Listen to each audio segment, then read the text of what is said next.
C'est un truc qu'on trouve partout, en fait, dans toutes les différentes branches du métier, que ça soit en politique, que ça soit en justice. Un avocat qui vous appelle pour dire une super affaire, il a un intérêt. Quand on emmène des journalistes à Barkhane, quand l'armée emmène des journalistes à Barkhane, elle a un intérêt. C'est montrer ce qu'ils font, faire du recrutement, faire de l'image, etc. Nous, c'est de pas tomber dans le piège. C'est de dire l'information, c'est pas la communication. Moi, je rapporte ce que je vois. Alors, si on montre que des choses absolument merveilleuses, ça sera peut-être un problème. Après, c'est le métier aussi du journaliste qui fait que là, je pense qu'on m'entourloupe un petit peu. Après, faut pas voir aussi un embed avec ton Ofcom qui est toujours avec toi. Bienvenue dans Défense Zone, le podcast qui traite des questions de défense et de sécurité à travers des entretiens avec des militaires, des membres des forces de l'ordre, des personnalités politiques ou encore des entrepreneurs. Dans le précédent épisode, nous nous sommes beaucoup intéressés aux questions de communication, d'un point de vue institutionnel. Cette fois, nous allons nous rendre de l'autre côté et aborder la question de l'information et du journalisme avec Franck Cognard, qui est journaliste à France Info et spécialiste des questions de défense. N'oubliez pas de vous abonner au podcast, également à notre magazine papier, en vous rendant sur le site défense-zone.com ou en cliquant sur le lien en description de cet épisode. Nous souhaitons une bonne écoute. Bonjour Franck. Bonjour. Est-ce que tu peux te présenter ? Alors, je m'appelle Franck Cognard, j'ai 52 ans. Je suis journaliste depuis 1993, donc ça commence à remonter. Je suis diplômé de l'école de journalisme de Bordeaux. Ça a été 2 années formidables, j'ai adoré.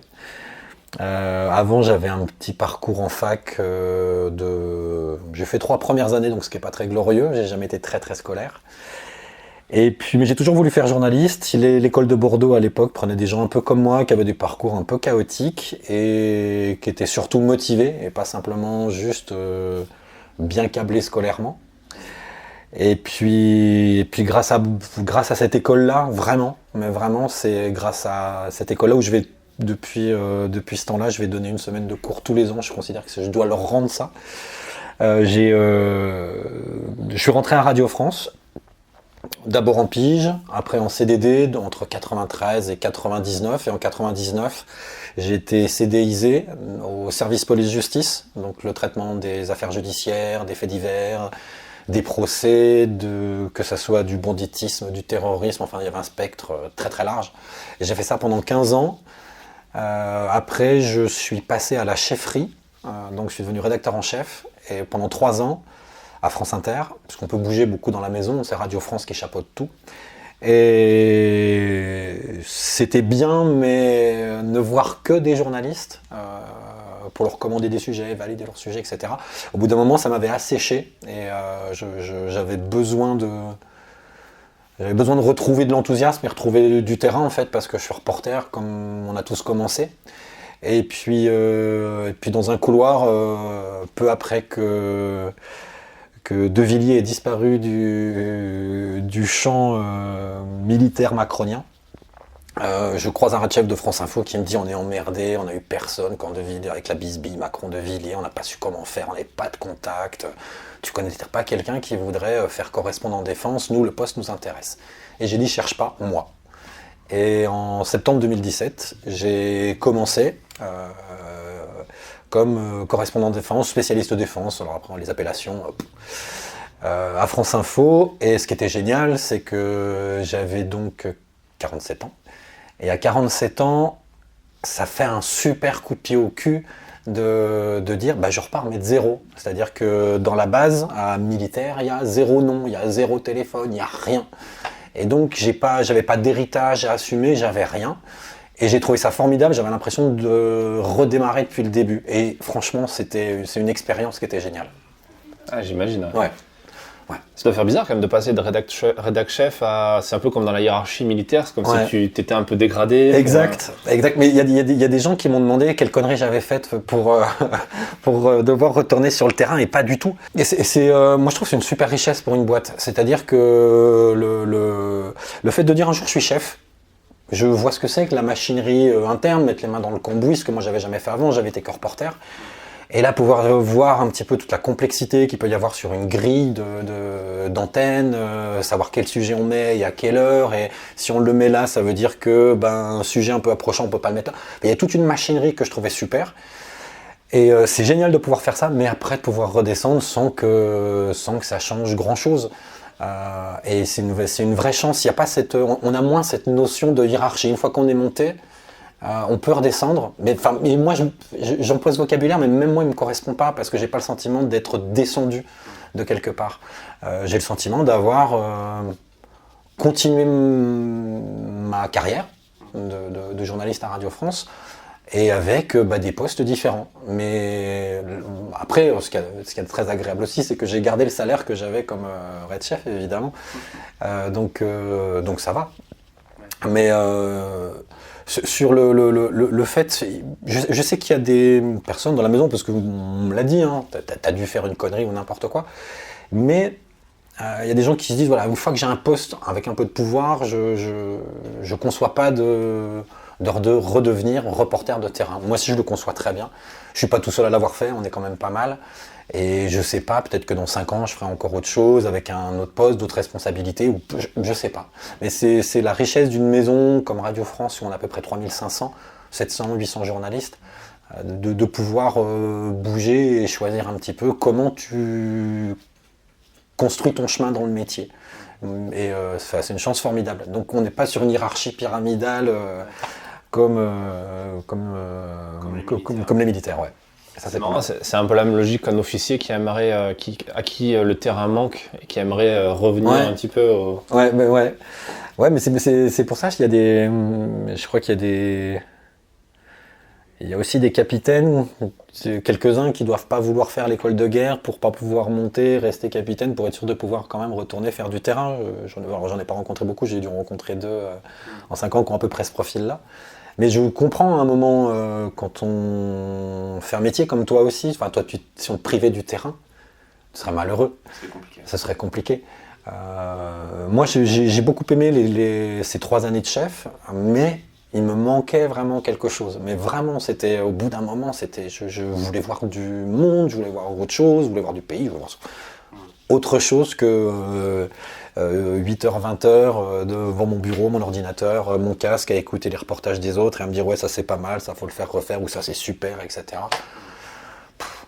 C'était bien, mais bon, c'était bien que ça s'arrête. Qu'est-ce qui t'a poussé en dehors de ce côté terrain et reprise du terrain, de te diriger vers ce côté défense, sécurité ? Alors, ça avait toujours été quelque chose dont je parlais à l'époque. Donc j'étais chef à France Inter et j'étais assez copain avec Simon Tivol, qui était le journaliste qui suivait les questions de défense à France Inter. Et déjà, quand il est dit ouais, je vais partir à la retraite, etc. Toi, ça t'intéresse ? Et ouais, ça m'intéressait. Alors, j'avoue que j'avais pas une idée très précise, à part ce qu'il me racontait de ses reportages, de ce qu'il pouvait faire, etc. J'avais pas une idée très très précise de ce que ça demandait et de ce que ça allait être. Mais ce serait pas mal. Et puis ça s'est pas fait à France Inter, mais ça s'est fait à France Info quelques mois plus tard, donc c'était très bien comme ça. Mais après, peut-être que j'ai une attirance particulière pour les uniformes, je sais pas. Comme j'ai fait 15 ans à beaucoup suivre la police et la gendarmerie. Mais non, c'était ce que... Je sais pas comment dire, parce que j'avais pas d'amour pour la chose militaire. J'ai fait mon service et j'ai détesté. Je l'ai fait à la base aérienne 102 à Dijon, qui a fermé aujourd'hui. Et j'étais marqueur à la tour de contrôle. Je suis de la 93-10. J'étais marqueur à la tour de contrôle. Alors c'était assez... Je voulais pas le faire, je l'ai fait. Mais ce qui était assez cool, c'était que comme je notais les décollages et les atterrissages, si je passais la nuit sur la base, en gros j'avais une journée. Donc en fait j'allais 3 jours à Longwy par semaine, et les 4 autres jours je pigeais, je travaillais pour Radio France Bourgogne à côté. Donc j'arrivais à concilier les deux et à pas perdre trop de temps, parce que pour moi c'était une perte de temps incroyable. Surtout que ça avait commencé à bien gazer dès ma sortie d'école, donc pour moi c'était horrible. Des années après, enfin sur le moment, il y avait des trucs qui n'étaient pas déplaisants, parce qu'à l'époque à Dijon, il y avait le présentateur en vol du Mirage 2000, dont le surnom de pilote devait être Duc ou quelque chose comme ça. qui avait été élu par ses pairs meilleur démonstrateur au monde. Et c'est vrai que moi je le voyais répéter.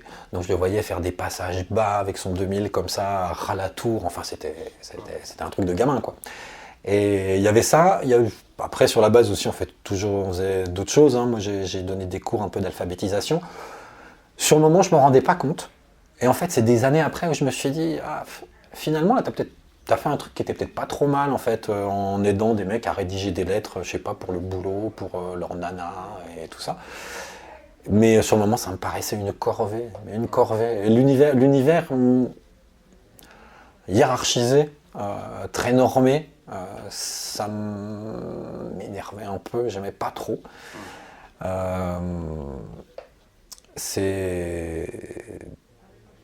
Ce côté pyramidal de la hiérarchie, j'ordonne, tu exécutes, j'aime toujours pas aujourd'hui, hein, mais j'ai pas à le vivre, donc c'est déjà ça. Non, c'est un souvenir, voilà, on va dire mitigé, presque 30 ans après.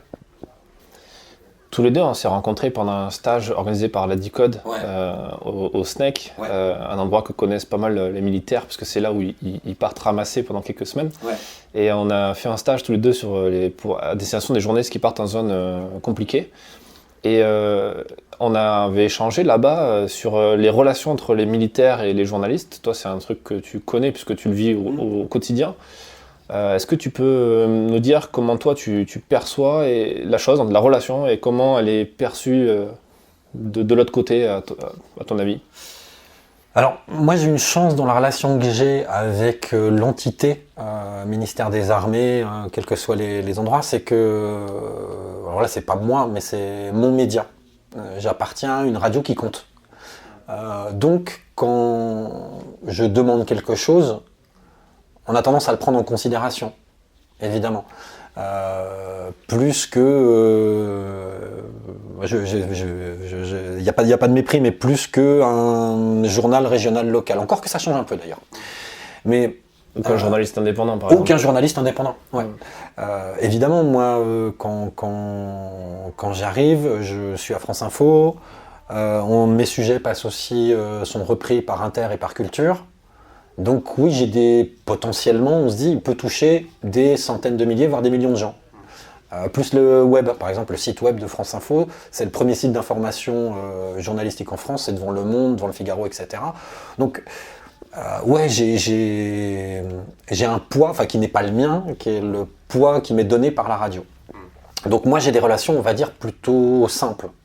Pour moi, c'est assez clair dès le début, même si faut apprendre à connaître, etc. Mais assez vite, quand je téléphonais pour savoir comment je pouvais faire pour avoir ça, pour avoir tel renseignement, pour aller à tel endroit, j'avais un retour, et j'ai toujours aujourd'hui un retour très rapide. Donc je pense que ça, c'est pas juste ma gueule, c'est vraiment ce que je représente. Oui, parce que France Info, c'est quand même perçu comme un journal de qualité. Ouais. Il n'y a pas de polémique comme ceux d'autres journaux comme Libé ou Mediapart. Non, on a une sorte de neutralité. Moi, quand j'ai commencé à France Info, c'est ce qui me faisait marrer, mais ça me fait toujours marrer aujourd'hui. Hein. C'est quand j'ai commencé, c'était la deuxième intifada, je crois. Et en gros, on était autant accusés d'être pro-palestinien que pro-israélien. Donc je me dis, si on se fait taper dessus autant par les uns que par les autres, c'est que finalement, on ne doit pas être si mal. Et c'est un truc que je vois encore aujourd'hui. Donc je me dis qu'on a plutôt un positionnement neutre, assez factuel.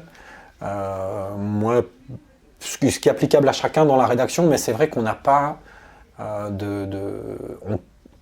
on commente évidemment, mais on ne donne pas, il n'y a pas d'opinion. C'est-à-dire que moi, quand je suis en reportage, que ça soit dans un régiment du train ou à faire la formation des JTAC à Nancy ou à Barkhane ou n'importe quoi, je raconte ce que je vois. Je vais pas échafauder des trucs, je raconte ce que je vois. Donc en fait, on a ce positionnement-là qui effectivement est intéressant pour nos interlocuteurs. Ils se disent, voilà, ce que je vais dire ne sera pas travesti, ne sera pas déformé, ne sera pas utilisé, sorti du contexte, etc. Donc on a quand même une certaine éthique ici. Donc je pense que ça a beaucoup joué dans mon intégration et tout ce que ça m'a permis de faire assez vite, d'ailleurs. Parce qu'on m'avait dit, tu vas voir, ça peut être lourd, Barkhane, oulala, n'y compte pas la première année, Chamal, n'en parlons même pas. Et en fait, pour moi, tout s'est enchaîné super rapidement, très très rapidement. On va parler un peu de ton expérience aussi en OPEX. Oui. Et avant, il y a un truc que j'aimerais te demander, c'est est-ce que tu as l'impression que, tu sais, on parle beaucoup d'indépendance des médias, le fait que les médias sont possédés soit en général par des milliardaires, des industriels ou l'État, comme Radio France ici par exemple. Qui dit l'État dit ministère des Armées, donc on pourrait se dire, logiquement, France Info va jamais sortir une polémique ou quelque chose qui ira à l'encontre des intérêts de l'armée française, parce que raison d'État, etc. Est-ce que toi tu le ressens ou est-ce que au contraire non? Est-ce que tu dois te censurer ou est-ce qu'on va te censurer par exemple? Non, mais par exemple, Radio France appartient il y a des journalistes qui travaillent avec Disclose. Donc il y a des trucs qui sont sortis, qui ont donné lieu à des passages à l'antenne, donc ça c'est jamais gênant. J'ai eu une courte expérience de travail à Europe 1. J'étais reporter généraliste, et puis un jour je fais un sujet sur une grève de caissières à Carrefour. Ça c'était au début des années 90, et le red chef me convoque dans son bureau et me dit, il est pas mal ton sujet, petit, il est bien fait, ok. Mais on le passera pas. Pourquoi on le passera pas? Parce que Carrefour est annonceur. Je n'ai jamais eu ça ici, donc depuis 93-94. Jamais. Et Radio France, on a des syndicats très forts dans la boîte. Et si on a des pressions du pouvoir, ça va se savoir, ça va sortir, ça va être dans le Canard enchaîné, ça va être dans Libé, dans Le Monde, dans machin, etc. Donc en fait, quelque part, on est protégé de ça. Alors je dis pas qu'il n'y en a pas ou qu'il n'y a pas des tentatives, ça c'est déjà vu. Mais moi, jamais un ministère m'a passé un coup de fil pour me dire faut pas sortir ça. Enfin si, une fois d'ailleurs. Une fois, mais c'était le ministère de l'Intérieur, c'était l'époque Sarkozy-Guéant là-bas. C'était pour d'autres raisons qu'on nous a demandé de temporiser. À moi, il y a d'autres. Mais sinon, non, jamais. Moi, je trouve qu'on a une très grande liberté éditoriale ici à Radio France, parce qu'on est justement protégé un petit peu par ça, et puis que les journalistes dans le service public ont moins, par rapport à ce que j'entends de mes confrères ailleurs parfois, justement ce côté pyramidal, j'ai une hiérarchie qui décide et nous on exécute.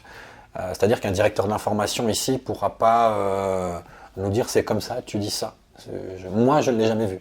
Je ne dis pas que c'est pas arrivé, je dis que je ne l'ai jamais vu. Et je ne l'ai jamais vécu. Jamais ça m'est arrivé d'un directeur qui me convoque en disant là, ton papier, c'est quoi ce truc j'ai eu un coup de fil de l'Élysée ou de Matignon ou de que sais-je. Jamais. J'ai fait des passages au service politique, j'ai jamais eu non plus. Jamais.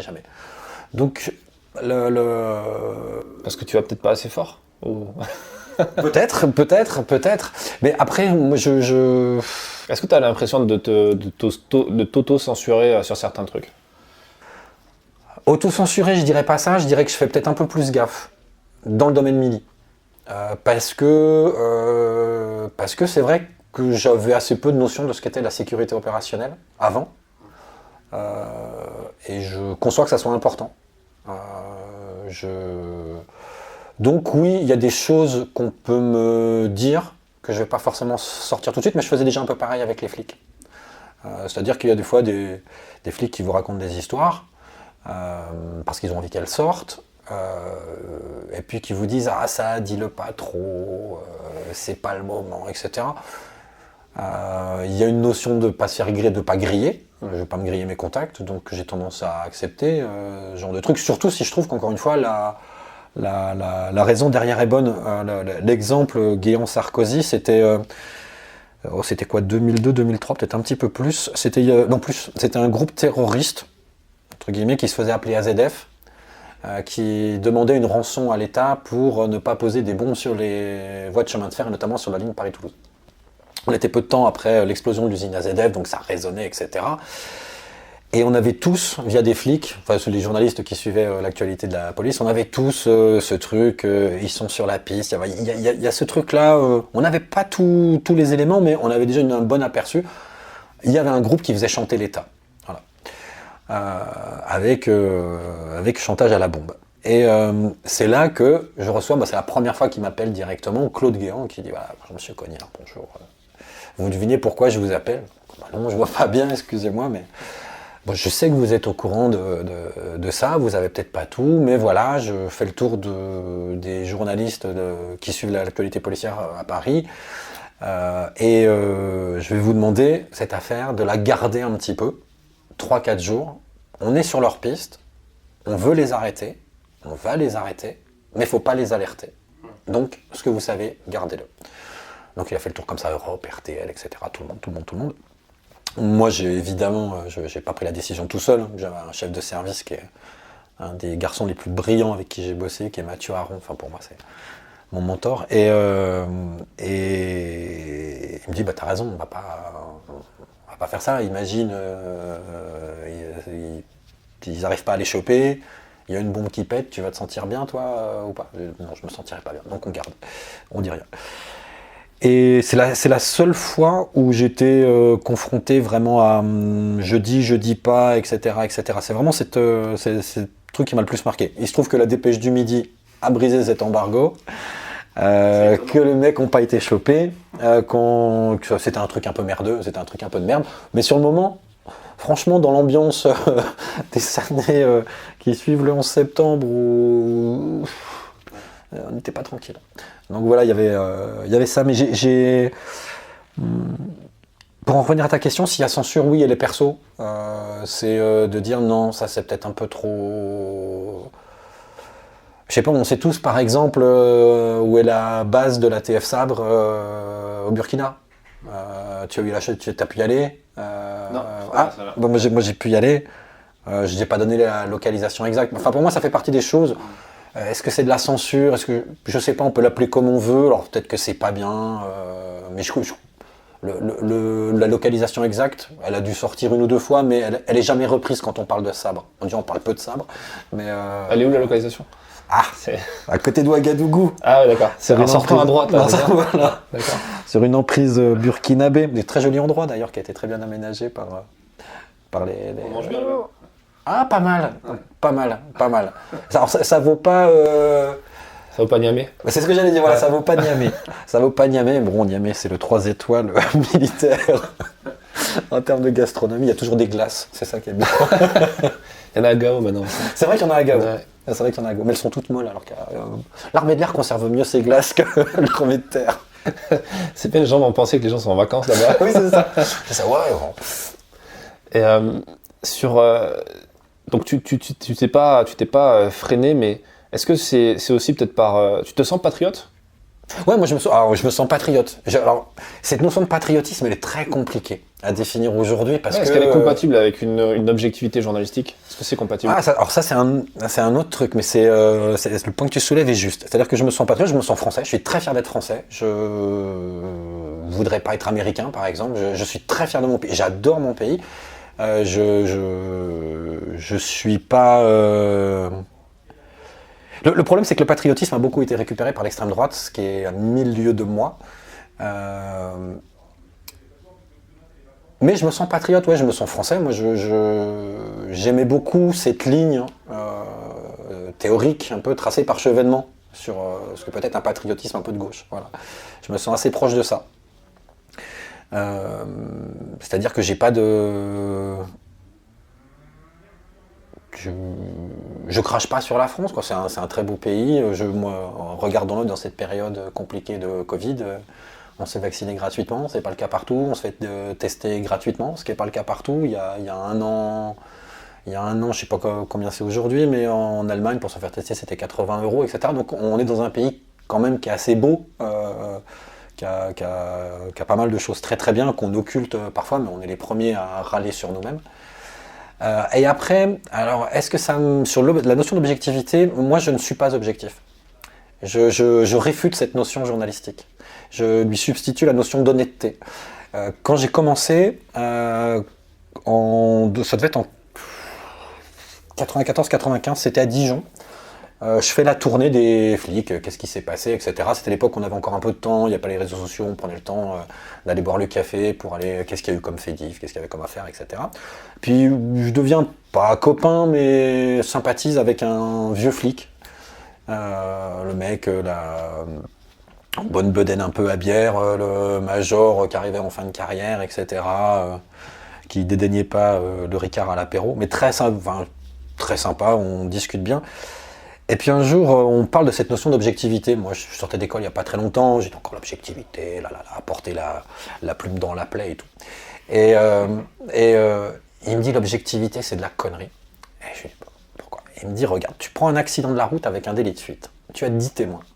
10 témoins vont te jurer, chacun, sur les 10, tu vas en avoir 4 qui vont te dire c'était une berline allemande noire. Donc, c'était pas une berline allemande, c'était une Renault grise, etc. Et chacun de bonne foi va te donner une description un peu différente.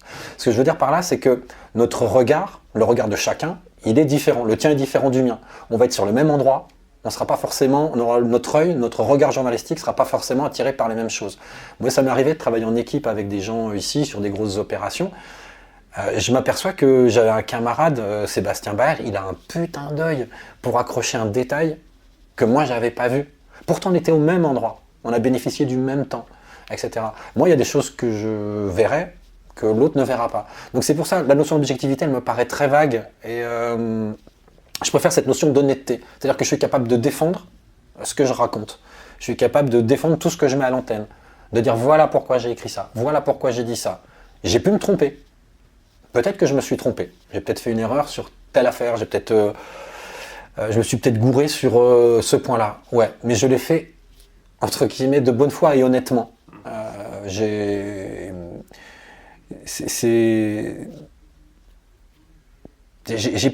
me méfie beaucoup de cette notion d'objectivité. Pour moi, un chiffre est objectif. 2 plus 2, ça fait 4. Peut-être que quelqu'un me dira un jour non. Mais 2 plus 2, ça fait 4, c'est objectif. Mon regard, il est subjectif. C'est mon regard. Ma façon de mener une interview, c'est ma façon. Elle va être la plus honnête possible, la plus transparente possible. Je peux tout faire réécouter, c'est pas un problème. Je cache rien. Mais je ne suis pas objectif dans le sens où je suis moi, ou tu et toi, le journaliste d'à côté de nous aura encore un autre œil pour appréhender le même sujet. Ça ne veut pas dire qu'on arrivera à des conclusions forcément différentes, mais on aura des petites différences. Et d'ailleurs, c'est intéressant quand tu lis les papiers de confrères sur un même sujet, d'avoir des accroches un peu différentes, des approches un peu différentes, des façons de voir les choses un peu différentes. Et je pense qu'il ne faut pas... faut pas se dire non, je vais être objectif à tout prix, à mon avis, c'est un peu de la flûte. Il y a un truc qui est important dans le journalisme, c'est la ligne éditoriale du média qui t'emploie. Ici, France Info, c'est une ligne éditoriale qui est quand même qui tend vers une certaine objectivité, mine de rien. C'est pas le cas pour des journaux comme Libé, Le Figaro, etc. Sur le fait militaire, est-ce que tu remarques, avec ton expérience et ta vision des choses, une forme de malhonnêteté à travers cette ligne éditoriale sur ces sujets-là? Est-ce que quand Mediapart va faire un article sur les néo-nazis dans l'armée ou sur les affaires Traoré pour la gendarmerie, ce genre de choses, est-ce qu'il y a une volonté, comme ce que reprochent beaucoup de militaires d'ailleurs en nous appelant des journalopes, tous ces trucs sympas, est-ce que c'est une volonté, tu penses, ou est-ce que c'est un souci d'honnêteté? Je pense par exemple que oui, il y a des médias qui sont politisés ou qui ont une ligne politique, qu'elle soit de gauche, de droite, qu'elle soit juste anti-gouvernement, quel que soit le gouvernement, ce qui est un peu le cas de Mediapart. À Radio France, c'est différent. Alors après, ici à Radio France, je pense que si on fait un sondage, tu vois, si on fait un vote présidentiel entre nous, on aura beaucoup plus de gens à gauche qu'à droite. Peut-être un peu à l'extrême gauche, très peu à l'extrême droite. Après, si on reprend par exemple les néo-nazis dans l'armée, oui, on l'aborde différemment. C'est-à-dire que c'est un sujet. C'est vrai que c'est un sujet, il y a des affaires judiciaires qui y sont liées. Après, c'est comment on amène les choses. Et là où le traitement peut être biaisé, c'est quand tu peux laisser entendre que, en gros, le gros de l'armée est néo-nazi et le reste pas. Alors qu'à mon avis, c'est plutôt le contraire. C'est une petite part. Ça se voit. Il y a des enquêtes judiciaires qui sont déclenchées, on en parle, etc. On en a parlé ici aussi. Mais c'est pas, pour moi, c'est pas le fait majeur, quoi. J'ai plus, j'ai pas rencontré un par un les 200 et quelques mille militaires et fonctionnaires du ministère des Armées. Hein. Mais ceux que j'ai vus, j'ai rencontré finalement assez peu de gens extrêmes, d'extrême droite. Il y en a. J'ai rencontré des gens qui étaient plutôt droite, centre-droite, etc. Enfin, avec des opinions politiques, qui les regardent que eux d'ailleurs. Hein. Mais après, oui, c'est le traitement qui des fois peut être un peu biaisé par la ligne éditoriale du journal. C'est vrai que. Est-ce que c'est pas lié aussi à une volonté de faire du clic, et du coup quelque part ça te trompe. Je pense par exemple ce matin encore, je voyais un article qui était publié sur le site de Libé dans la rubrique fact-checking. Oui. Et de mémoire le titre c'était un truc du genre pourquoi le policier suspecté d'avoir tué sa femme n'a pas sa photo qui circule comme les autres suspects, enfin un truc dans le genre. Et en fait, c'est dans l'article, il t'explique au bout d'un moment, quand tu arrives en bas, que un suspect, on diffuse pas forcément sa photo partout dans les médias pour que le mec se fasse lyncher. Et en fait, dès le départ, il y avait la question d'une personne qui se disait c'est pas normal, les policiers se protègent entre eux, tu vois. Donc on laisse penser dans un titre, dans une photo, dans un truc qui est politisé pour le coup. Évidemment qu'il y a un côté putaclic parfois. Tu sais, le meilleur score qu'on ait fait, que j'ai fait ici, parce qu'il y a des mots-clés, meilleur score que j'ai fait, c'était à propos de la DGSE, tu mets DGSE dans un titre, même si c'est loin, même si machin, c'est repris partout. Donc oui, il y a un côté putaclic. Alors, si tu rajoutes en plus le hashtag néo-nazi DGSE, c'est sûr. Là, j'ose même pas y penser. Non, oui, évidemment, la titraille sur le web pour les réseaux sociaux, oui, elle est absolument, elle est particulière. Elle est particulière. Est-ce que ça y a une remise en question au sein de la profession, dans des boîtes comme France Info, au Radio France, sur l'utilisation des réseaux sociaux de cette façon-là, parce qu'on touche à un nouveau métier, le métier de community manager, qui n'est pas si éloigné que le métier de journaliste, parce que tu es censé vérifier tes sources, apporter une information, être concis et percutant dans tes titres, mais tu as ce côté vraiment retour sur investissement demandé, quoi, d'accrocher l'audience et de faire du clic. Nous, on a des chiffres effectivement de fréquentation tous les jours à la conférence de rédaction du matin à 9h. Il y a qu'est-ce qui a marché, qu'est-ce qui n'a pas marché. Quand je regarde les titres que fait France Info, je ne vais pas en rougir, je dis pas qu'il y a des fois, c'est pas un peu limite. Mais globalement, je trouve qu'on se tient plutôt bien. Évidemment, hein, on a tous envie d'avoir le plus de trafic possible. Faut faire rentrer de la pub aussi, parce que même si on a la redevance qui baisse, il faut qu'on compense. Donc faut faire rentrer de la pub aussi. Donc oui, effectivement, il y a cette tentation parfois. Mais je la vois pas encore trop chez moi, dans ma boîte. Je dis pas que ça arrivera pas, je dis pas que ça a pas déjà un peu commencé, mais je la vois. Je pense que ça va, on se tient encore, à vue de nez. Et ça, est-ce que tu sens qu'il y a un reproche de la part de... Bon, il y a un reproche de la part de la communauté militaire ou sympathisante de défense. Est-ce qu'il y a une reproche qui est faite de la part des états-majors, des communicants qui disent franchement là ça va trop loin?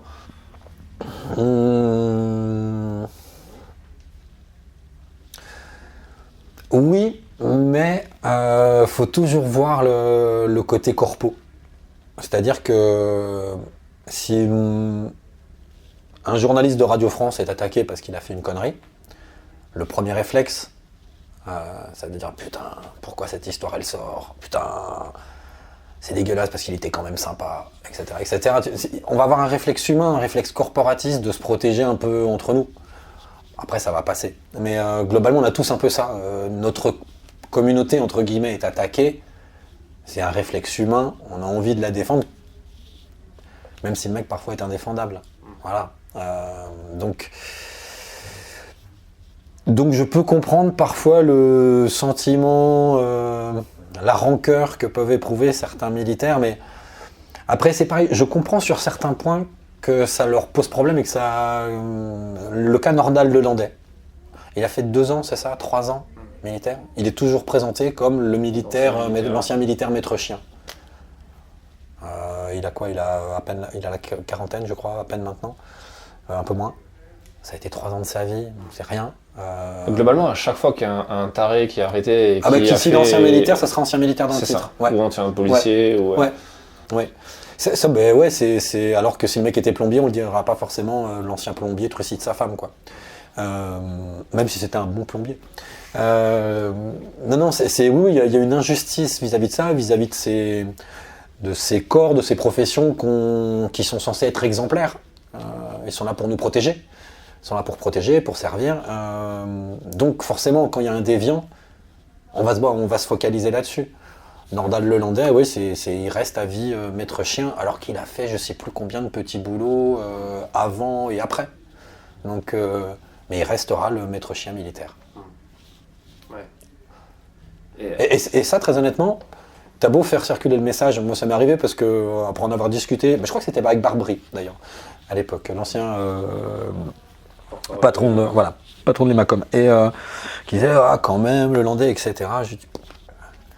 Et moi je vais voir les présentateurs, je vais leur dire faites gaffe, dites pas toujours l'ancien militaire ou l'ancien soldat Nordal-Lelandais, etc. parce qu'il est plus que ça quand même.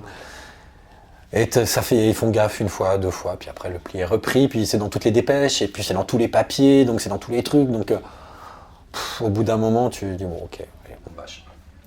Est-ce que ça c'est pas un problème pour ceux qui connaissent pas forcément le fonctionnement de l'information dans les journaux, mais en gros tout part de l'agence France-Presse en général, ou de Reuters ou de l'AP qui sont des agences filaires, donc qui envoient des dépêches et qui ensuite sont reprises dans des articles, et c'est pour ça qu'on a plus ou moins tout le temps les mêmes informations, ou les mêmes titres parfois, même les mêmes photos d'ailleurs, c'est assez marrant. Est-ce que c'est pas un problème justement d'avoir cette uniformisation, cet unique canal, tu vois, qui apporte l'info? Même s'il y a des gens comme toi qui vont aller sur le terrain, qui vont pouvoir sortir leurs propres informations, mais globalement, je pense que 90% du temps, tu te reposes sur un truc qui existe déjà. Je sais pas très bien comment te répondre là-dessus. Ce que je vois, c'est que, par exemple, je suis parti en mer Noire sur une frégate à la mi-décembre. La frégate, on l'a rejointe à Constantia en Roumanie. On était avec un journaliste de l'AFP, Didier Loras, d'un vieux camarade en plus. Et il fait sa dépêche, etc. Qui est très bien. Après, elle a été reprise dans le Figaro, etc. Partout, ce qu'est le jeu. Après, tous les journaux payent pour ça, les médias payent pour ça. Et là, c'est le bon côté. Tu vois, c'est le côté, il y a un truc que fait la marine française, il n'y a que 2 journalistes qu'on peut aller le voir. C'est bien d'avoir le retour et de pouvoir le diffuser. C'est logique. C'est aussi pour ça que quand tu es l'AFP, c'est assez facile de dire je voudrais bien aller là-bas, parce que tu sais que derrière, il y a de la reprise et qu'il va y avoir des papiers qui vont en découler. Donc, ça, c'est le bon côté. Le mauvais côté, c'est quand il y a une bêtise dans un papier qui est reprise partout. Alors ça reste assez rare parce que si je prends que l'agence France-Presse, c'est que t'as quand même un gage de qualité qui est quand même bien. C'est pas. Il y a un gros niveau de vérification, quoi. Ouais. Alors il y a des conneries, hein. Mais encore une fois, dans quel métier il n'y a pas de conneries qui sont faites parce que c'est à partir du moment où t'as un humain, t'as une source potentielle d'erreur. Donc après, oui, ça va te donner, t'auras l'impression d'avoir qu'un côté des choses, mais si je reprends par exemple l'AFP, ils pouvaient éventuellement aussi, pour contrebalancer, peut-être voir avec leur bureau à Moscou, pour faire un papier qui soit la vision russe de cette présence française en Méditerranée, que nous on n'a pas pu faire. On arrive en Roumanie, on monte sur le bateau, on descend du bateau, on repart, on prend l'avion. Mais il y a toujours moyen de contrebalancer. Donc, cette uniformisation, s'il y a une bêtise, c'est malheureux parce qu'elle va être reprise beaucoup. Si le reportage est bien, ça sera super parce que ce sera un beau reportage qui sera mis en valeur par d'autres journaux. Et puis encore une fois, c'est le métier d'agencier, de dire je vais être lu mais par des gens qui ne savent pas qui je suis. puisque ce sera mis dans le journal, ce sera mis juste avec AFP par exemple. Donc c'est... Mais mine de rien, il y a le souci potentiel de voir qu'une seule personne, dans cet exemple-là, peut influencer 99% de la presse. Et comme ton exemple est très pertinent, d'autant plus qu'en ce moment, l'actualité entre l'OTAN et la Russie est ultra chaude. Il fait froid là-bas, mais c'est ultra chaud. Le fait de dire, est-ce que l'AFP va pas avoir, parce que l'AFP ça reste aussi l'État français, l'actionnaire principal, donc il y a un intérêt politique derrière aussi, même si ça reste des journalistes qui, comme toi, vont chercher à être justes et honnêtes, il peut y avoir des pressions. Et dans un jeu géopolitique dans lequel il y a une vision des choses qui est la vision de l'OTAN, qui est dominante ici en France, parce que la vision russe, on n'entend pas trop. Non. Le Monde avait fait un article où ils avaient expliqué que l'OTAN avait promis, alors il n'y a jamais eu de trace écrite, mais que jamais il n'arriverait dans les états tampons de l'ex-URSS, donc la Russie pouvait dormir tranquille, et on a quand même des troupes maintenant à la frontière russe, donc on pourrait imaginer que Poutine, ça l'embête un petit peu quand même, qu'il y a un accord qui n'a pas été... Mais ça, on ne le verra pas dans l'AFP, ou on ne l'entendra même pas, peut-être ici à France Info. Non, c'est possible. Analyse. Non, c'est possible. Alors, ça peut arriver par les invités qu'on peut avoir, qui peuvent apporter ce contrepoint-là, qui est intéressant. Nous, on a un correspondant à Moscou, mais je vais être très honnête, c'est pas celui qu'on entend le plus sur cette crise qu'il y a actuellement autour de l'Ukraine. C'est pas lui qu'on entend le plus. Pourquoi ? Parce que... Pourquoi ? Il a disparu. Parce que déjà, ouais. Non, mais parce que déjà, travailler en Russie est plus compliqué pour avoir des interlocuteurs, alors qu'ici, ça reste assez simple, que ça soit Paris ou Bruxelles, le ministère des Armées ou l'OTAN, on a des contacts. Il y a tout le ramdam que font les États-Unis autour de ça, il y a ce que chaque pays va en dire, la Roumanie très contente de se dire on va peut-être avoir des soldats français, on va avoir plus de soldats américains, ça va doubler, super, etc. Donc il y a une multiplicité de points de vue qu'on peut mettre en exergue. Si Poutine dit on parle pas de ça, je dis rien, j'envoie Lavrov qui fait un peu d'eau tiède comme les autres, et machin, oui, ce point de vue-là sera pas le point de vue majoritaire. Ouais. Donc oui, ça biaise notre regard, mais comme le regard des Russes doit être biaisé, parce que si on prend Russia Today par exemple, bon, c'est pas un modèle d'honnêteté intellectuelle et d'honnêteté éditoriale souvent là-dessus. Donc, mais après tout, pourquoi pas, mais l'importance pour moi, c'est juste de savoir d'où on parle. C'est-à-dire que si c'est sur Russia Today, on se dit voilà, ok, qui castagne la France au Mali, ça me semble logique, question d'intérêt. Donc voilà, mais il faut préciser que voilà, c'est sur Russia Today. C'est comme quand moi je pars en reportage en embed, je demande à ce que ce soit précisé dans les lancements, avant que mon reportage n'arrive, que c'est en embed, que je n'étais pas en reportage au Mali, que j'étais en reportage avec l'armée française au Mali. Savoir d'où on parle, pour pouvoir identifier, pour savoir ce que le mec a pu voir ou pas voir. C'est-à-dire que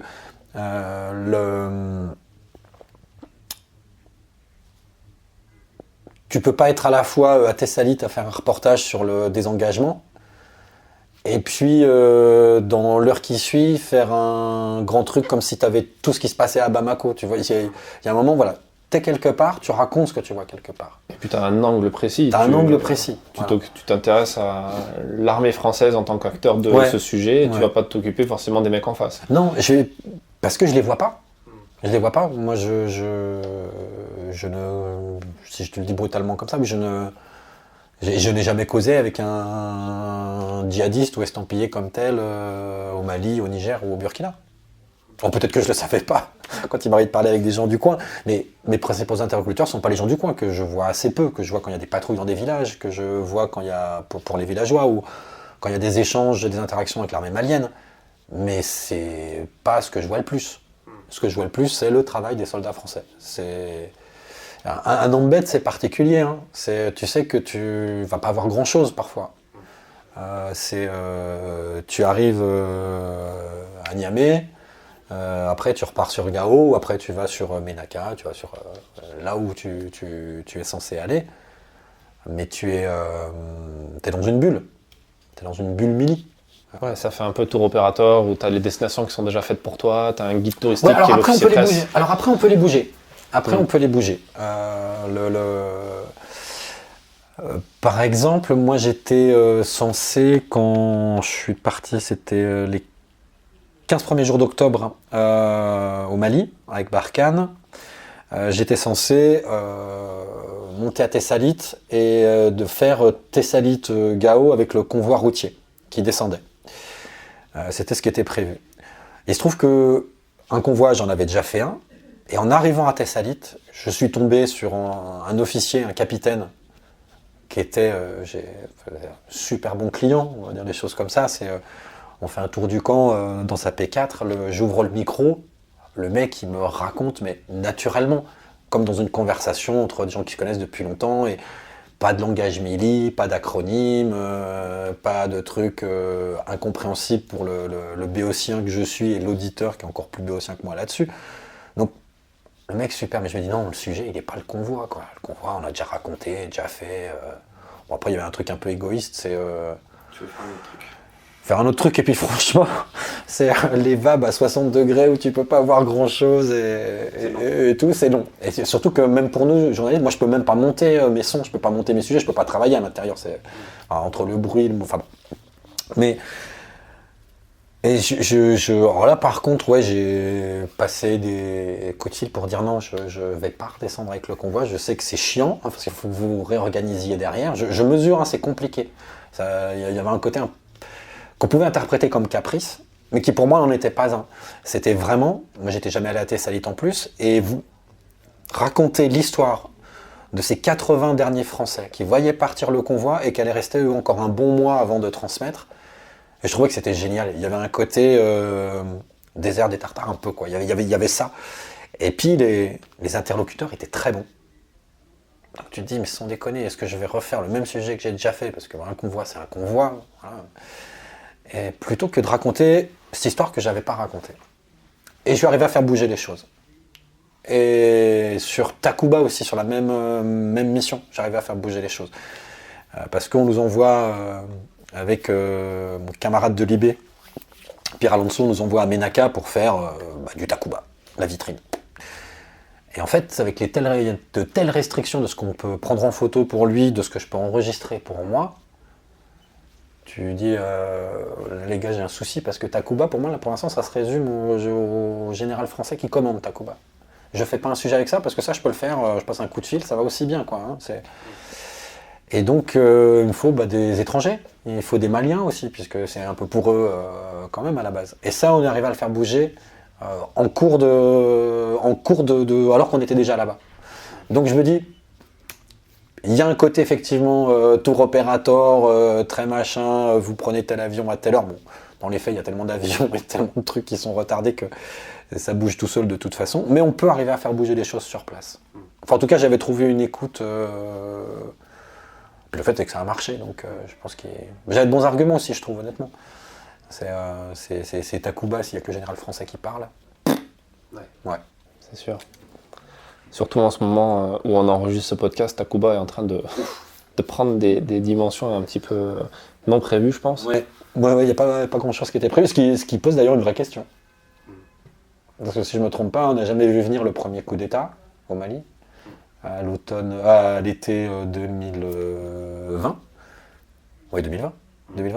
Et puis on n'a pas vu le deuxième. Donc ouais, ça pose aussi des questions sur une sorte de faille là-dessus, moi je trouve, non? Carrément. Et comment tu vois parce que dans le podcast, on a reçu des communicants de l'armée de terre. Tu parlais du colonel Barbry, qui est désormais général de la Latte, et on a reçu aussi le colonel de Laprelle, du CIR Pater, qui nous parlait d'opérations, de communication opérationnelle. Tu es le premier journaliste civil qui intervient et qui est en plus spécialisé dans ce domaine-là.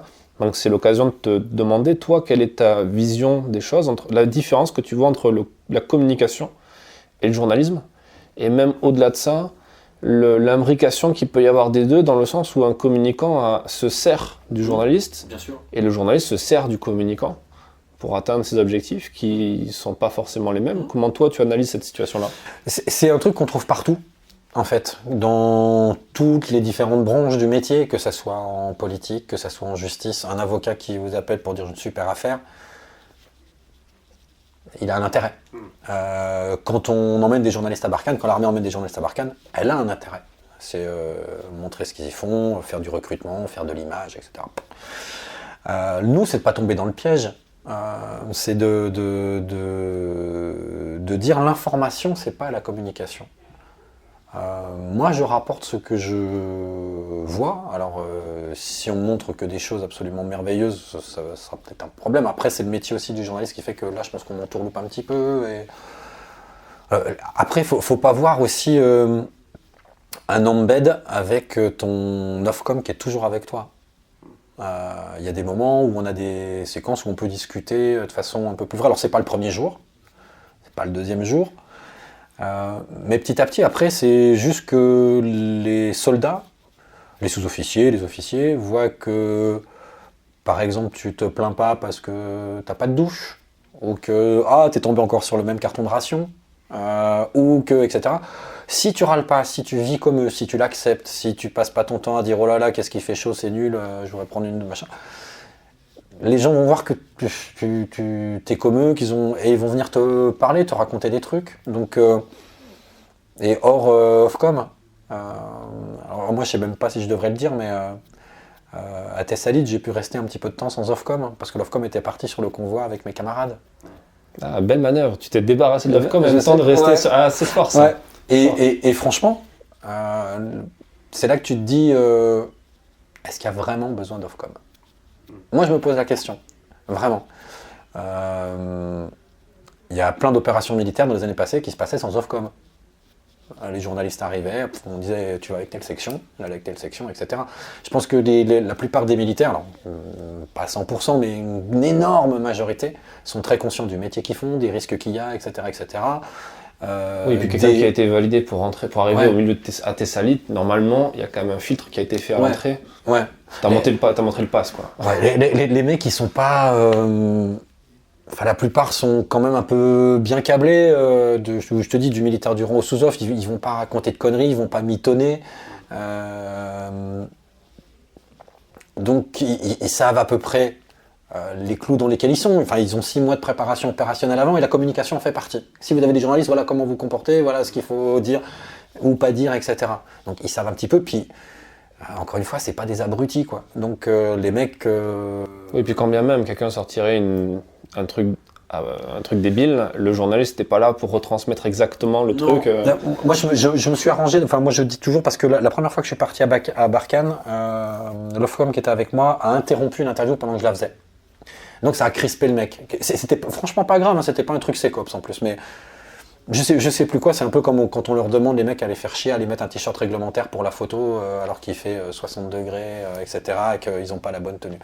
Il y a des moments où il faut arrêter les conneries, je pense aussi. Et tout ça pour dire, donc elle m'interrompt, et en fait le mec, sergent-chef, dans mon souvenir, Thibaut, son prénom, un mec super, qui du coup se braque un peu ou se ferme.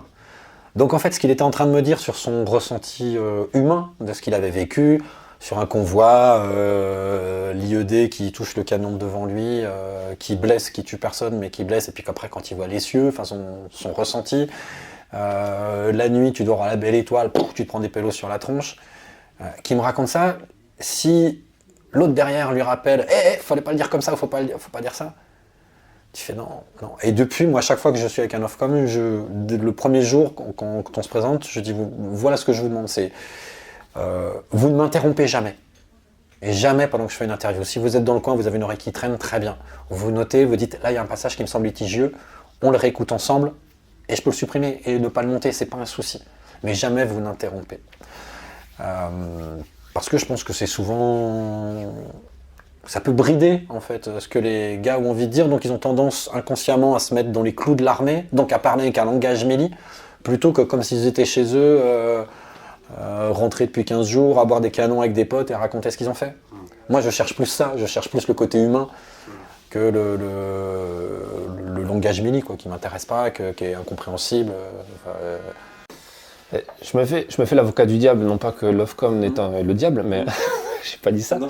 Mais si je devais me mettre à leur place pour essayer de comprendre pourquoi il y en a certains qui pourraient faire acte un petit peu de zèle à couper la parole dans une interview, ce genre de choses, il y en a certains qui se disent oui, mais si on montre une mauvaise image ou si on montre la tenue pas réglementaire du mec, le mec va se faire défoncer par sa hiérarchie. Tu connais cette histoire de ce soldat français, ce légionnaire qui s'est fait photographier avec un bœuf, avec une tête de mort et qui a fini par se suicider parce qu'il a quitté l'armée. Enfin, je ne savais pas qu'il s'était suicidé. Ouais, le mec s'est suicidé. Je savais qu'il avait quitté. La Légion, c'était toute sa vie, donc le jour où on l'a jeté dehors pour une photo, ça a quand même mis un bon coup de froid, d'autant plus que la photo a été faite par un photographe de l'AFP. Donc c'était pas non plus, c'était pas le mec de Mediapart qui traînait par là, sans dire que Mediapart fait forcément un truc comme ça, mais tu vois ce que je veux dire? Il y a ce côté, oui, mais ils se sentent responsables ils les protègent quelque part. Je pense que c'est une surinterprétation. Si on prend l'exemple des t-shirts, moi j'en ai parlé déjà à Brienne, ou à Ballard, ou sur le terrain. Tout le monde est d'accord pour dire que c'est de la connerie. Ah oui, non mais franchement, c'est vrai qu'on va pas leur demander de se mettre avec la tenue réglementaire, machin, alors qu'il fait 60, que les mecs viennent de s'enquiller 10 heures de route, etc., et qu'ils sont en train de nettoyer les filtres des moteurs sur un convoi. On va pas leur demander. Bah si, vous leur demandez. Tout le monde dit, ah bah oui, c'est stupide. Tout le monde te dit c'est stupide, de haut en bas. Mais t'as personne qui dit, bon, on va arrêter les conneries maintenant, à un moment qui va dire, ça c'est pas très grave. Et au contraire, il vaut mieux montrer... C'est même une meilleure image, je trouve, de montrer la gueule de quelqu'un qui en chie, un visage marqué, parce que c'est dur leur boulot, c'est dur. Pour moi, en termes de com, ils devraient réfléchir, puisqu'ils réfléchissent beaucoup en termes de com, c'est justement de dire, je veux montrer que les gars là-bas, c'est pas de la balade, et que c'est pas juste des plans et des drapeaux qu'on déplace sur une carte. C'est des bonhommes qui vivent dans le sable, etc., qui en chient tous les jours, qui ramassent tous les jours. Si tu veux le faire comprendre aux gens que tu veux toucher, leur demande pas de mettre le t-shirt réglementaire alors qu'ils sont torse nu et qu'ils en ont chié, quoi. Moi, c'est un truc, et tout le monde est d'accord là-dessus sur le principe.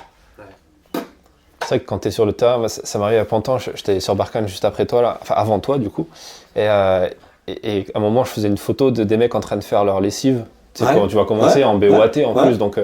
le mec que je prends photo rigolait en disant arrête, on dirait un camp de gitans le truc là, la BOAT et tout. Et je lui dis mais oui, mais en même temps, tu sais que quand tu regardes les images d'archives des poilus pendant la Grande Guerre, des mecs en Algérie sur les images d'archives et tout, les mecs sont pas tous rasés parfaits, en train d'étendre le linge correctement, parfaitement.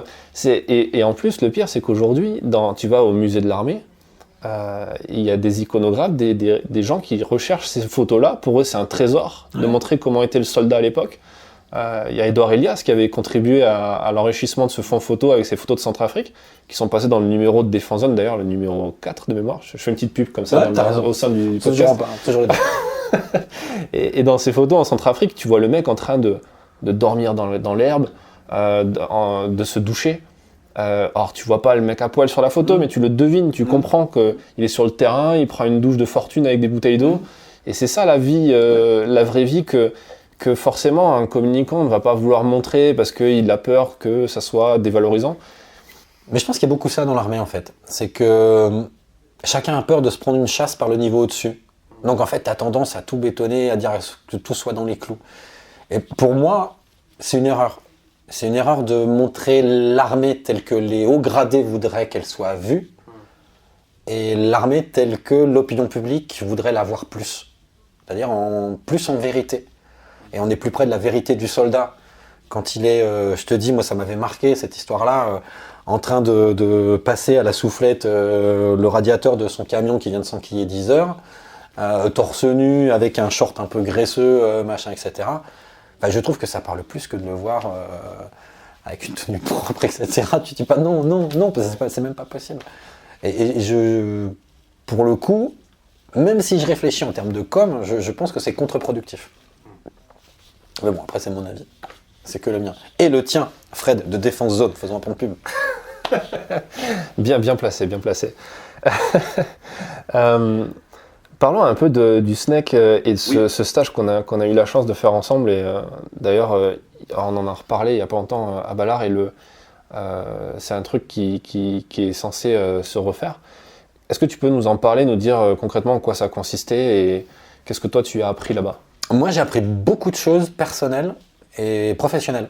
C'est-à-dire que je ne savais pas comment je devais me comporter, un checkpoint, etc. Des fois, je suis un peu con, donc j'aurais pu, si ça m'était arrivé, me comporter un peu comme un petit con. Voilà. Donc, j'ai appris certaines règles là-dessus. C'est intéressant. Après, je te cache pas que j'ai pas tout retenu, que c'est un peu passé sur la topographie, les machins, les trucs comme ça. C'est pas... ouais, moins. Après, il y a un truc que j'ai appris sur moi. Moi, j'ai le vertige. Et le parcours autour du fort, je me disais, j'y arriverai pas. Voilà, j'y arriverai pas, puis voilà, ça va me faire chier, je vais pas y arriver. Puis en fait, quand tu vois tout le monde qui le fait, bah tu le fais. Voilà.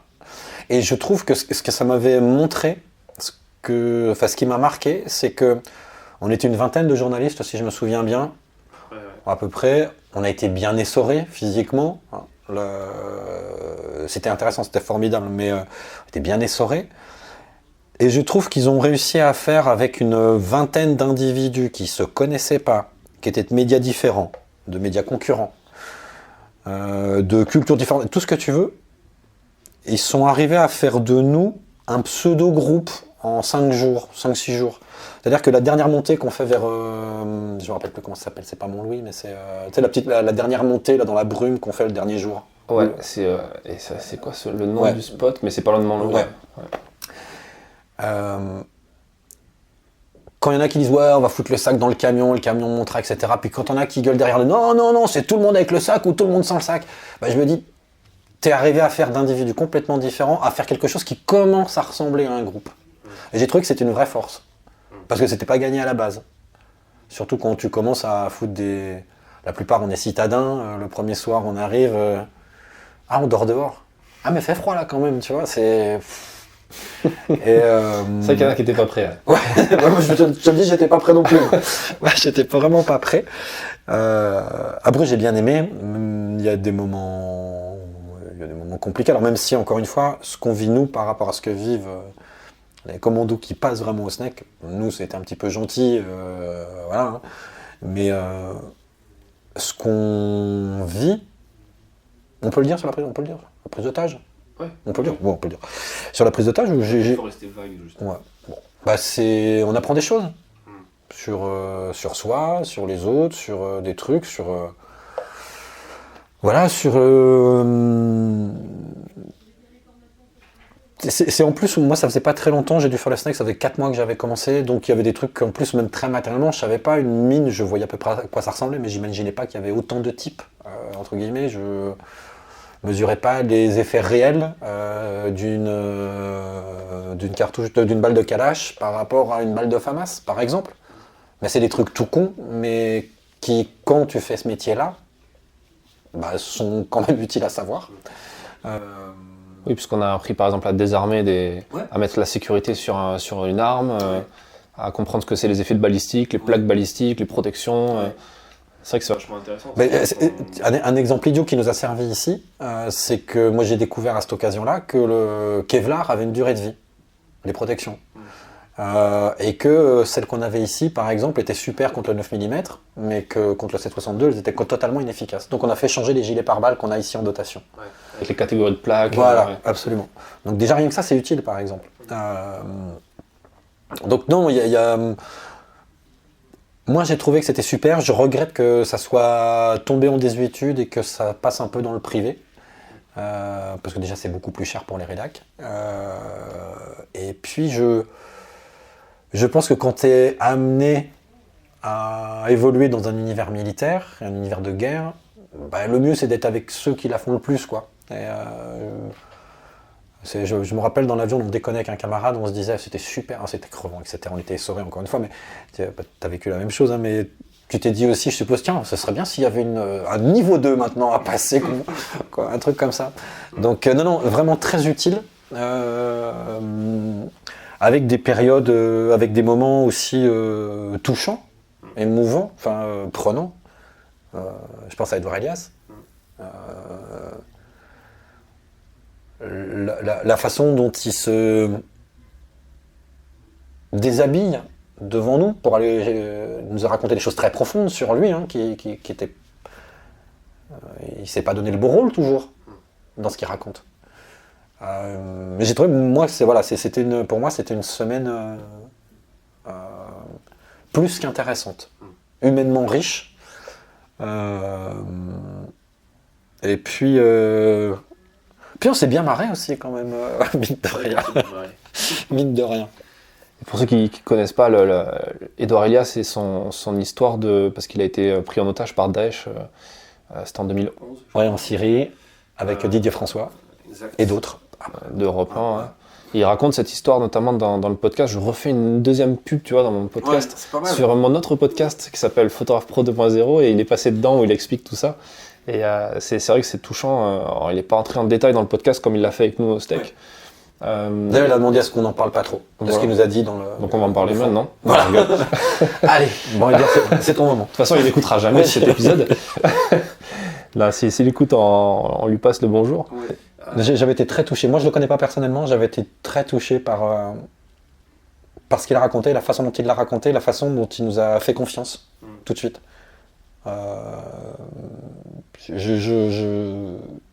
Humainement, c'est un tour de force, je trouve. Vraiment. Voilà. Bon. D'ailleurs, je ne sais pas si tu as remarqué ça, mais il y a un truc qui était très fort, je trouve. C'est qu'un des instructeurs qui était ultra calé dans tout ce qui était prise d'otage, parce qu'il avait collecté des témoignages de journalistes, mais aussi d'humanitaires qui s'étaient fait prendre en otage. Il nous racontait ça de façon vraiment très, très, très forte. En plus, le fait de ne pas dormir et pas manger, ça aide à développer tout ça. Mais j'ai l'impression aussi que les militaires sont ultra admiratifs de ça. Et tu vois, les militaires que j'ai croisés qui ont rencontré des gens comme Edouard Elias, Patrick Chauvel, Camille aussi de Brut, que tu connais peut-être, des gens comme ça qui ont fait des grands reportages et qui sont partis sur des zones de guerre sans être embedded, donc ils prenaient beaucoup plus de risques que nous, ce qu'on a pu faire, parce qu'au final nous on prend pas beaucoup de risques, quoi, à part choper le palu, peut-être rouler sur un IED au même titre que eux, mais on risque beaucoup moins que si on suivait les rebelles syriens ou la police irakienne, ou ce genre de choses.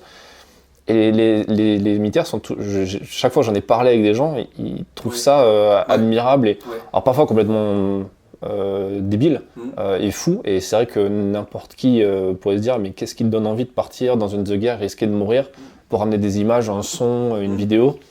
Et justement c'est une question centrale aujourd'hui parce que les journalistes sont ciblés. Reporters sans frontières en parle régulièrement. Il y a plein de journalistes qui se sont fait tuer, Rémi Hochlik, des gens qui sont pas sortis de leur prise d'otage ou qui sont morts dans les bombardements. Qu'est-ce que toi tu penses de tout ça, et notamment du fait que je pense par exemple à Guéquer et Taponnier qui ont été pris en otage et qui ont mis en difficulté l'armée à ce moment-là, et qui d'ailleurs a été un truc qui nous a causé beaucoup de tort à nous autres journalistes quand on est sur le terrain avec les militaires. Toi, quelle justification tu donnerais à cette prise de risque ? Je vais essayer de sortir de l'univers militaire, parce qu'il y a un univers qui pour moi est à peu près similaire. C'est les journalistes mexicains qui travaillent sur les narcotrafiquants. Le Mexique est le pays où il y a le plus de journalistes butés au monde, chaque année. La guerre de la drogue au Mexique, depuis une dizaine d'années, une quinzaine d'années, c'est plus de 200 000 morts. 200 000. Énorme. Et tu as toujours des journalistes qui connaissent les risques et qui y vont et qui enquêtent sur les disparitions de femmes et qui enquêtent sur tel massacre, etc., etc. Ils savent très bien qu'ils ont un flingue sur la tempe braqué quasiment tout le temps, et ils y vont quand même parce qu'ils y croient. Et en fait je pense que encore une fois, je ne connais pas personnellement Edouard Elias, et j'espère s'il écoute de ne pas raconter de bêtises sur lui, mais je crois que la Syrie c'est son premier grand reportage à l'étranger, si je me souviens bien. Et je pense que dans sa tête, j'en ai pas parlé avec lui, mais il a le truc de se dire, il avait 23, 24 ans à l'époque, je crois. Je crois même moins, il me semble. Même moins. Bah, qu'on a tous un peu quand on commence dans ce métier, quand on débute, c'est que on a surtout une envie. On a envie de raconter des choses, on a envie de partager des choses, on a envie de rapporter des choses. C'est pour ça qu'on le fait. On veut être celui qui raconte aux autres, on veut être le passeur de l'histoire. On veut pas être juste derrière sa télé, à regarder, à se dire oh là là. c'est dur ce qui leur arrive, etc. Tiens, tu me redonnes un petit peu de ragoût. Non, on veut être les premiers à le voir, les premiers à l'entendre, les premiers à le raconter. Enfin, c'est ça qui nous pousse tous, je crois. Donc, c'est... Moi, je trouve ça d'autant plus admirable quand on n'a pas de rédac derrière. C'est-à-dire que si moi je pars, moi j'ai une rédac. Je sais que s'il m'arrive quelque chose, mes enfants sont à l'abri derrière. Il y a un système d'assurance qui est plutôt bien fait, etc. etc. Voilà, c'est bordé, entre guillemets. Mais quand on part tout seul ou toute seule, il y a vraiment un courage admirable et je pense que c'est ça que respectent les militaires. C'est-à-dire que la notion d'engagement qu'ils peuvent avoir parfois, qu'ils peuvent avoir, la notion d'engagement qu'ils ont, la notion de prêt à être tué, prêt à tuer, qui fait partie de leur truc, ça demande un certain courage aussi. Et je pense qu'il y a un peu de ce partage-là. C'est-à-dire, je reconnais le courage de l'autre. Je reconnais que c'est peut-être inconscient ce qu'il fait, de vouloir aller raconter quelque chose dans un endroit où ça va être la merde pour le raconter. Mais je pense que ils le respectent. Ils respectent ça parce que on se retrouve sur les mêmes endroits, quoi. Les endroits où, a priori, quand tu as une guerre, bon, tu vas pas de ton... Enfin, entre guillemets, tu vas pas par... Pour faire des vacances, quoi. Voilà. Voilà. Donc, je pense qu'il y a ce respect-là. Moi, je sais que c'est plus facile, pour moi, encore une fois, parce que je suis dans une rédaction qui, même si moi je veux y aller, si elle juge qu'il y a trop de risques, c'est elle qui aura le dernier mot. Donc ça rassure ma nana.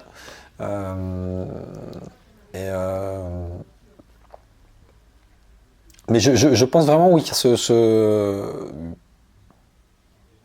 il y a chez Édouard Elias, il y a chez tous ces confrères-là, chez Olivier Dubois, qui est toujours prisonnier aujourd'hui, il y a cette volonté de raconter les choses, d'aller voir, pas simplement qu'on lui raconte de loin, mais d'aller voir. Et enfin, c'est quelque chose qui est éminemment respectable, évidemment. Sachant que ça rapporte pas beaucoup. C'est clair. Et tu fais le distinguo entre quelqu'un comme toi qui est dans une structure, voilà, qui sait que tous les mois, il va avoir son salaire, un peu comme un militaire, hein, il part en opération, mais il a son salaire est même doublé. Un indépendant, il va partir avec déjà un gros trou dans son compte en banque parce qu'il va payer ses frais, puis il ne sait pas si ça va marcher, il ne sait pas s'il va rentrer avec ce qu'il faut. Il y a ce côté inconscient qui... Comment tu l'expliques, toi, au-delà de ce côté aller voir? Il n'y a pas... ce côté aussi adrénaline ou peut-être égo aussi, tu vois. Mais sans doute, mais c'est un métier qu'on fait avec un peu d'égo.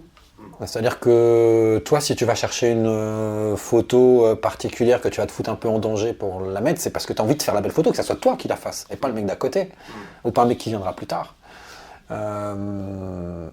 Donc, oui, il y a de l'ego, évidemment. L'ego, il est chez tous les, enfin, je pense chez tous les journalistes, chez tous les photographes, chez tous les reporters. C'est évidemment, moi, s'il y a des semaines, pendant les premières semaines du Covid, où en gros, t'as plus trop de sujets mili qui passent, moi, ça me fait chier. J'ai l'impression d'être moins, moins quoi. Et donc, oui, il y a une part d'ego. L'adrénaline, je sais pas. C'est pas un truc que tu as ressenti, toi, en partant en reportage ou en voulant aller dans une zone où tu sais que ça va être un petit peu pourri? Alors, moi, je n'ai jamais été pris dans des tirs, par exemple. Je n'ai jamais vu ou entendu même, de près une fusillade. Donc, je ne sais pas ce que c'est, un échange de coups de feu. Moi, les seuls moments où j'étais tendu, parce que quelque part, après, je me suis dit, voilà, je suis au Mali, je suis dans une bulle de sécurité, il y a des militaires autour, on sait que les djihadistes vont pas au contact frontal, à chaque fois ils se prennent des dégelés, donc ça sert à rien. Moi, les moments où j'étais tendu, c'est quand je sentais que, par exemple, dans le VAP, c'était tendu, parce que tu étais sur une portion IED. Ou le soir, tu as des petits mouvements qui sont observés au loin, tu dis, ah, peut-être s'en prendre une pendant la nuit. Donc, c'est ces moments-là, mais c'est de la tension parce que je sentais que ça se tendait autour, mais je n'ai pas eu ce truc de dire je suis sous le feu, je suis choqué, mais après finalement ça m'a plu. Je ne l'ai pas vécu, donc je peux pas te le dire. Peut-être que ça existe, mais je peux pas te le dire. Tu peux le dire, toi? Non, je suis pareil, je suis comme toi. Mais il faudra qu'on refasse un épisode quand ce sera arrivé. Ouais. Ce sera le numéro 2. Carrément. Non, mais je vois exactement ce que tu veux dire. Ça m'est arrivé aussi de voir cette tension au départ d'une patrouille quand les mecs te disent on va marcher dans certaines rues où il y a eu des IED, ou regardez à vos pieds tout ce qu'il y a par terre. Et effectivement, tu vois la tension dans le regard des gens. Ou quand, la dernière fois que je suis arrivé, il y avait eu une attaque de mortier aussi. Et tout le monde était tendu dans la base parce que c'est arrivé dernièrement. Là, il y en a un militaire français qui s'est fait tuer à cause d'une attaque de mortier. C'est vrai que l'ambiance est électrique et crée un truc. Mais j'imagine, comme beaucoup de militaires ont pu nous le dire, je pense aussi à toi, qu'on ne peut pas savoir comment on réagirait sur une zone face au feu. Moi, je sais pas du tout. Hein. J'aimerais me dire que j'aurais une conduite exemplaire, mais j'en suis pas sûr. Le SNEC nous a montré déjà que c'est pas gagné, parce qu'ils nous ont repoussés dans nos retranchements, dans les petites séquences d'enlèvement et de fusillade. Même si c'était tir blanc à blanc, il y a quand même une petite ambiance, quoi. Et c'est vrai que c'est intéressant. Ouais, puis moi ça m'avait marqué là en octobre, on part un matin de Gao et on va faire une patrouille dans 3 villages de l'autre côté du fleuve. Premier village tendu et tu le ressens parce que tu vois que le village est un peu hostile, enfin les gens ne parlent pas facilement, etc. Puis tu vois les militaires un peu tendus. Le 3e, on arrive, déjà on entend des rires dans le village, on entend des rires de gamins qui jouent au foot, etc. Et là du coup tu vois déjà plus facilement, t'as un soldat qui enlève son casque, qui relâche un peu le HK dans sa tenue du HK, un peu plus tranquille.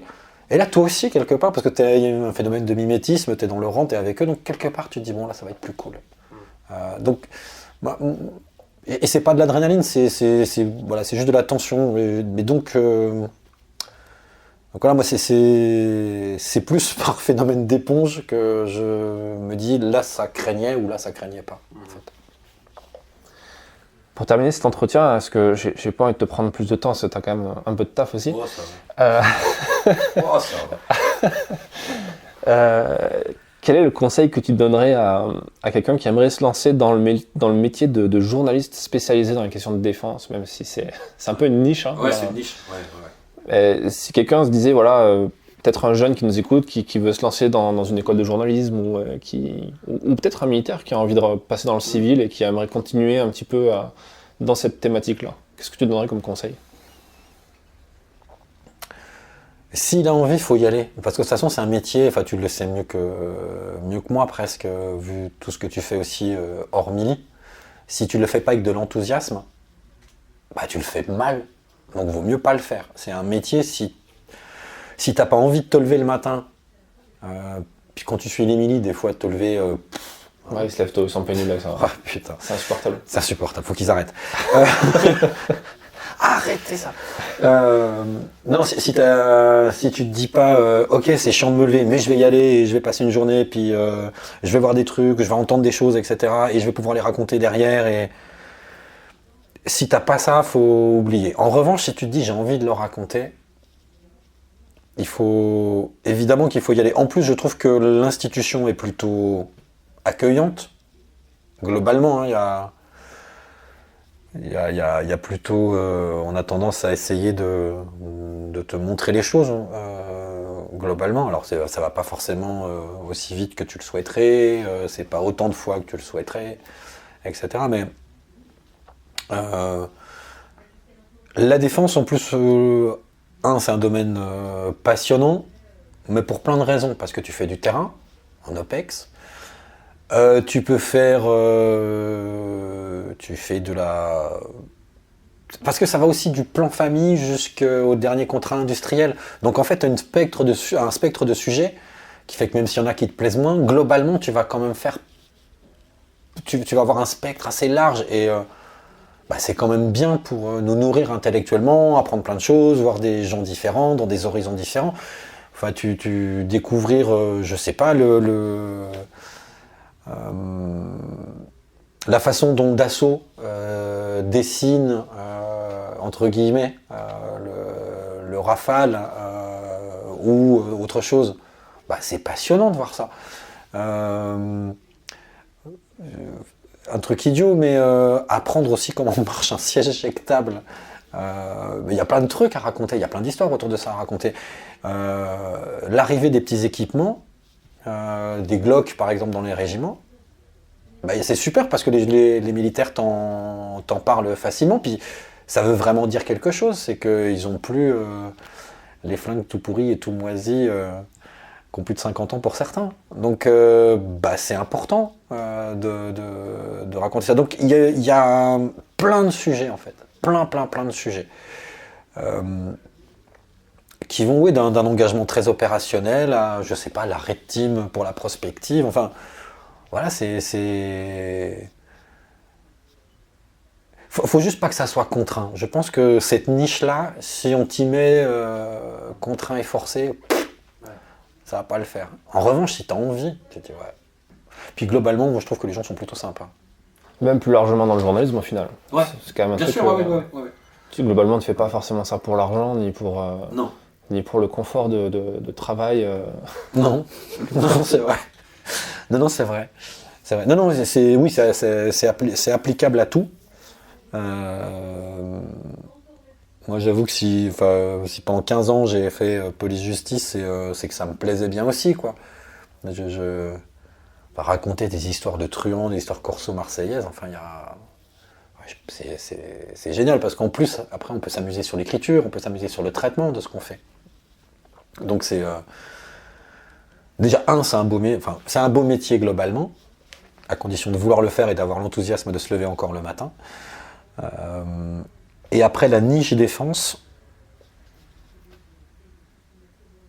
il y a des côtés chiants, mais il y en a partout. Dans tous les boulots, il n'y a pas un métier qui échappe. Mais globalement, il y a quand même plutôt du kiff à prendre, je trouve. Voilà. Si tu es jeune, que tu veux faire journaliste et travailler sur la défense, vas-y, t'auras du kiff. Tu t'amuseras. Engage-toi. Ouais. Bon, t'en chieras un peu aussi, mais t'es d'accord, c'est vrai. Malice est crevant. Ouais, c'est surtout la période sèche. Ouais. C'est très sec. Ouais. Mais Thessalite, il y avait un meilleur climat qu'à Gao. Ouais, j'ai l'impression de me sentir mieux, tu vois, plus à l'air, bizarrement. Ouais. Et, après, c'est surtout que ceux qui sont là-bas, en gros, ils ont la moyenne d'âge, c'est entre 25 et 30. Quand on a 50, tu dis putain, ça commence à piquer plus, quoi. Écoute, merci pour cet échange, ces conseils. Mais de rien, c'est un plaisir. Et à bientôt. À bientôt. Merci d'avoir écouté cet épisode jusqu'à la fin. S'il vous a plu, partagez-le autour de vous et abonnez-vous au podcast pour ne pas rater les prochains. Défense Zone, c'est aussi un magazine en ligne et en papier disponible sur le site internet défense-zone.com. Rendez-vous en description pour plus d'informations et à très vite dans un prochain épisode.